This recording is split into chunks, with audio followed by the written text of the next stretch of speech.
Hey everybody, it's Jason with Parallel Reality coming back with here today with an article from the Daily Signal dated July 22nd, and it says Kamala Harris tried to scare conservatives into silence. So let's go ahead and see what this actually means. So we've done a couple of lists the last few days about Kamala's awful record or far left record, so let's see what else we can add to the pile here. So shortly after President Joe Biden dropped out of the 2024 presidential race on Sunday, he endorsed his vice president, Kamala Harris, in what is now an open Democratic primary. In addition to Biden's endorsement, Harris enjoys many advantages, such as the fact that her candidacy will face fewer fundraising and ballot qualifying challenges than other potential candidates in her party at this late date in the election cycle. Yet she also faces a few potential liabilities, too. Republicans often mock her for using awkward turns of phrase such as what can be unburdened by what has been, and for her high-pitched laugh, which may compare to that of a hyena. That is all accurate. Says her record on policy may also prove a liability. Skip down here. It says here are 5 things to know about that record. And number 1, targeting Planned Parenthood's foes.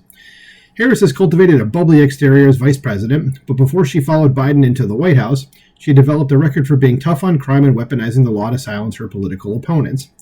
As district attorney of San Francisco from 2004 to 2011, she led her office in obtaining more than 1,900 convictions for marijuana offenses, although her office had a policy against pursuing jail time for marijuana possession offenses. And Biden and then Rep. Tulsi Gabbard, Democrat of Hawaii, I don't think she's a Democrat anymore, but then Democrat of Hawaii, attacked Harris on that issue during the 2020 presidential primaries. Harris served as California's Attorney General from 2011 to 2017 when she entered the U.S. Senate, and as State Attorney General, she used the law to target her political and ideological opponents, because she's a communist. Says David DeLayden and the Center for Medical Progress released a slew of undercover sting videos showing Planned Parenthood staff admitting to selling aborted babies' body parts for profit in 2014. And this is really before I really started paying attention to political stuff, and I even heard about that at that point. That's how much it got out there. So check that out if you haven't. And there's actually, this is a link to funding. She got funding from Planned Parenthood, but go ahead and check out the story if you can find it on Google. It says Harris, who received funding from Planned Parenthood during her 2016 Senate campaign, directed her office to search DeLayden's home, seizing his video footage and preparing a legal case against him.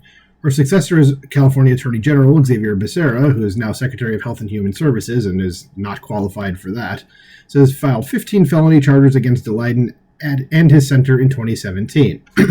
I would say this is an abuse of the criminal process, Peter Breen, special counsel at the Thomas More Society, told PJ Media in 2020. I could point you to undercover investigations that are being shown on the evening news in Los Angeles. Under the standard they're applying to David, those would be felonies. Planned Parenthood and others sued for damages, accusing DeLayden of conspiracy, eavesdropping, and other claims. A judge awarded $2.4 million in damages and more than $13 million in attorney's fees. It's corrupt as hell out there, isn't it? The U.S. Supreme Court rejected DeLayden's appeal. Wow. Okay. Allowing most of the damages to stand. Okay. That doesn't seem to make any sense to me, but all right. So in May 2020, DeLayden sued Becerra and Harris, claiming Harris conspired with Planned Parenthood to violate his civil rights by prosecuting him for the undercover investigation, and that case remains pending.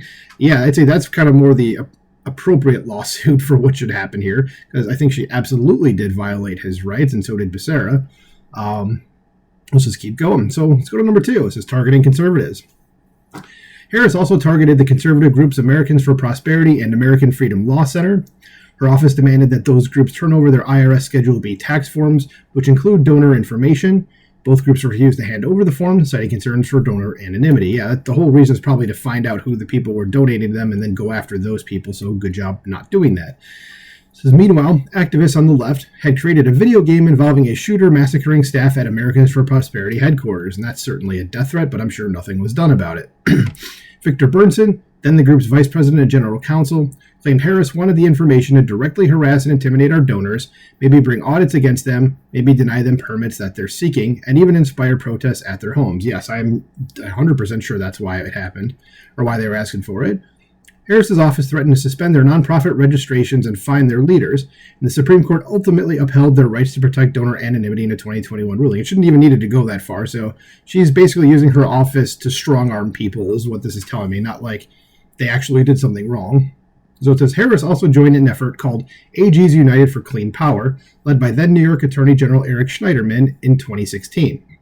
The effort aimed to aggressively protect the recent progress the United States has made in combating climate change. And now that I said that, there's probably going to be one of those wiki notes on here, and also it's not a thing.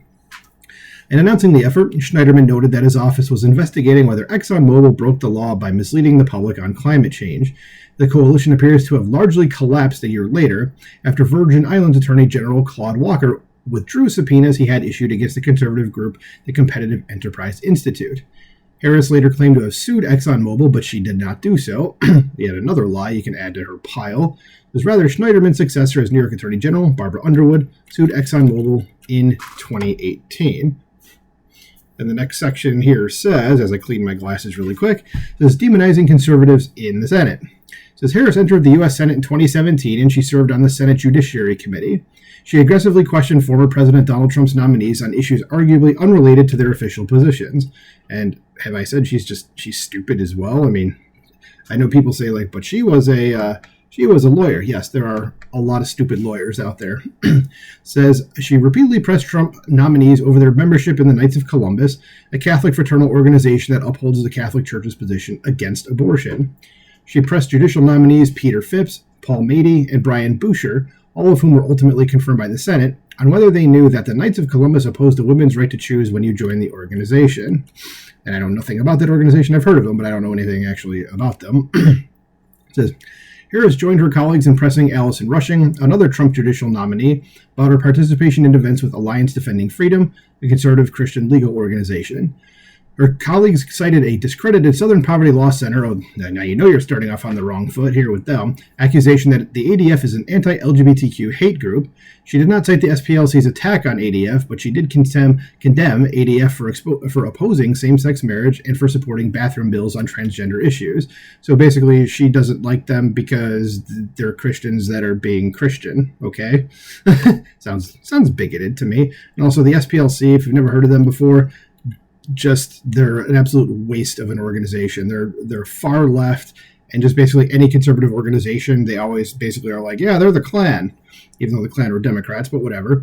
In 2018, Harris condemned many Trump judicial nominees for extreme views, including one who supported Kim Davis, then a county clerk in Rowan County, Kentucky, who refused to personally issue marriage licenses to same-sex couples due to her belief that marriage is between one man and one woman, so a Christian acting like a Christian. Okay, so she aggressively attacked then Supreme Court nominee Brett Kavanaugh, faulting him for using the term racial spoils system in a 2000 Wall Street Journal op-ed. She claimed the term was essentially a dog whistle for white supremacists, because this is what communists like her see, especially race communists like her, is just everything is white supremacy, when, well, practically nothing is. Absolutely nothing they say is actually that. So number 4, it says liberal voting record. Says Harris served in the U.S. Senate between 2017 and 2021. She voted 100% in favor of the bill supported by the liberal Planned Parenthood Action Fund, and she voted 4% in favor of bills supported by the conservative Heritage Action for America. Says the environmentalist group League of Conservation okay, I thought I was saying a different word there. The environmentalist group League of Conservation Voters gave Harris a 90% lifetime rating. She received a 0% rating from the National Right to Life Committee, which seems to be correct. GovTrack, a government watchdog, found Harris least likely to co-sponsor a bipartisan bill, according to the Sacramento, California Bee. It says GovTrack assigns an ideology score from 1, which is most conservative, to 0, most liberal, and Newsweek reported in 2020 that Harris had a 0 score. Nice. A score even more radical than Senator Bernie Sanders, who had a 0.02. GovTrack's analysis for the full completed terms of the 115th, 116th, and 117th Congresses, however, found Harris at 0.18, 0.06, and 0.11, respectively. Sanders had a 0 ideology score for each of those terms, and these ratings still place Harris on the liberal side of the Senate, but not quite as extreme as the Newsweek report. And by the way, GovTrack has since gone and deleted this up here, the part that she said, or that had her as basically a 0. So, 1984 in full effect, pals. It says, Republicans have criticized Harris for failing to achieve much as the Biden administration's designated border czar. It says, on March 2021, President Biden tasked Harris with leading the administration's campaign to address the root causes of illegal immigration from Guatemala, Honduras, and El Salvador. As part of that campaign, she focused on addressing poverty, corruption, and violence, and she's done none of that.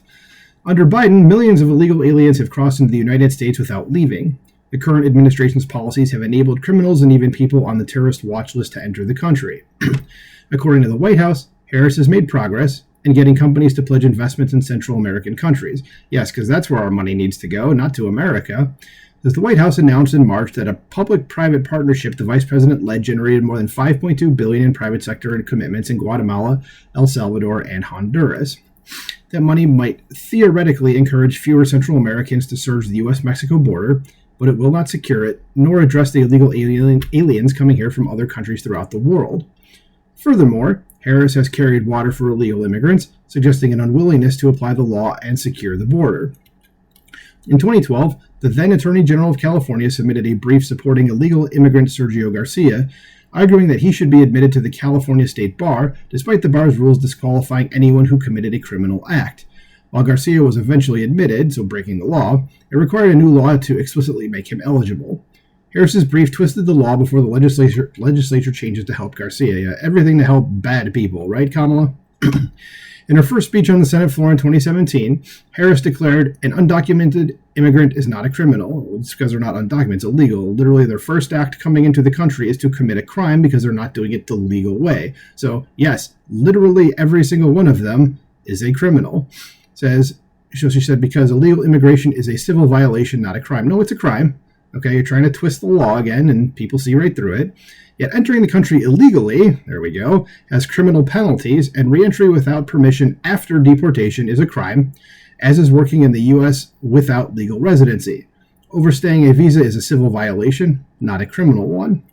And in April 2019, Harris urged the Senate Appropriations Committee to reduce funding for beds in the federal immigration detention system, asserting the system had inhumane conditions, to refuse to hire more Border Patrol agents, and to reduce funding for the Trump administration's reckless immigration enforcement operations.